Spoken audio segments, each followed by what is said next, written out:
Start by talking about AGI, or Artificial General Intelligence. You can think of this as human-level AI, able to do just about any mental task that a human can do. This is the stated goal of many AI companies like OpenAI and Anthropic, to develop AGI. And the reason isn't hard to guess, because AGI grants incredible power. In fact, AGI alone has the power to completely upend our economic system. Once people realize that it is plausibly not science fiction, the race is on. I think the only reason why we didn't think of it like this before is because the vast majority of people, including researchers, thought that this was like science fiction or not in my lifetime.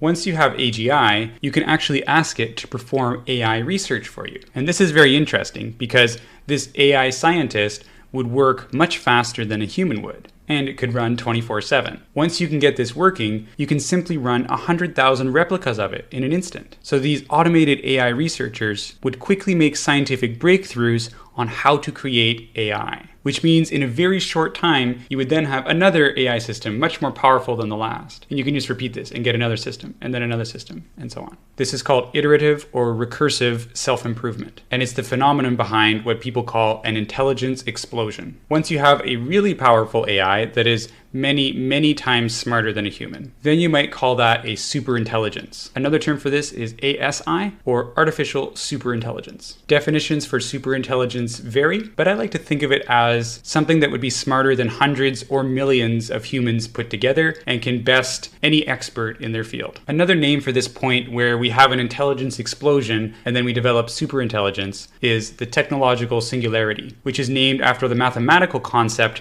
of singularity, which is where a function goes to infinity. And also, I suppose, the physics singularity, where gravity is infinite and acceleration has exceeded the speed of light. In other words, a point of no return. And we don't know what would happen at that point. You see, this is why it's hard to talk about this topic. It sounds incredible, but it's not science fiction. It's what people are seriously considering. I want to give you more intuition for AGI and superintelligence. The main effect of AGI, I think, is an astronomical increase in productivity, because you can have digital workers that you can replicate at essentially no cost. Imagine getting new scientific advances seemingly every week and doing things that would traditionally be reserved for alchemists, like reversing aging, granting immortality, etc. At the same time, because our economic system relies on humans doing all the work right now, there would be a massive loss of jobs. It's hard to fathom exactly what type of system will replace that, but I want to draw a parallel here. Imagine explaining to a farmer from 100 years ago that a huge proportion of the workforce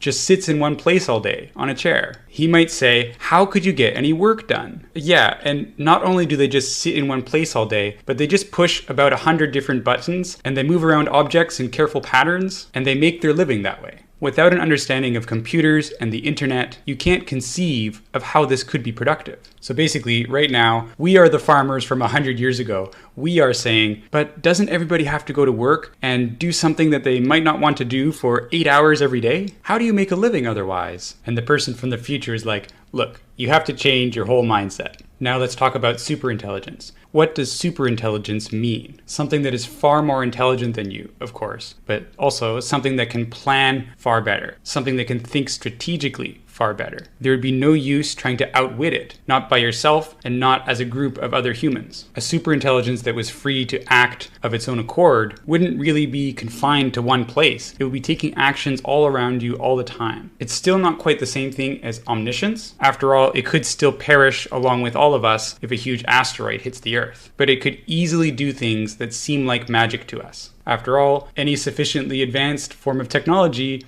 is magic. The example I hear a lot is, imagine explaining an air conditioner to someone from the Middle Ages, explaining how it works. They just lack the science, they lack a ton of background, and they simply wouldn't understand how such a thing is possible. In one way, you could think of a superintelligence as something that exists even outside of governments. It could oppose an unjust war, it could mediate in geopolitical conflicts, but only, of course, if the superintelligence was free to act of its own accord. So